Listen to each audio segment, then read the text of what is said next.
Sveiki, naktis, 1:30 lenkiškų laikų, Lietuvoje būtų 2:30, turbūt visi miegate, ant paduškos eilytės varvinat, o Mindaugas po Poznanės servizą vaikšto.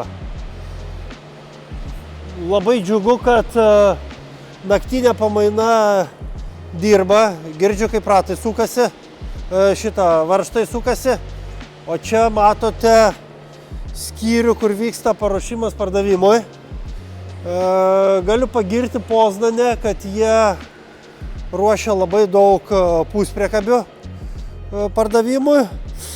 Kartu su TTV ten derina, kas eina parprepui, kas nauprepui, kas pilnam paruošimui. Šiauliai susikoncentravę yra ties vilkikų paruošimu.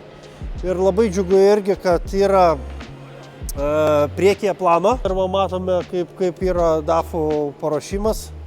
O čia stovi pilna DAFų, visi yra ruošiami pardavimui. Taigi, faina aplankyti naktinį servizą. Ačiū Šiauliams, ačiū Poznanei ir ačiū centriniam ofise, kurie užsiminėja paruošimui pardavimui, nes šiandien dienai tai yra labai svarbi dalis.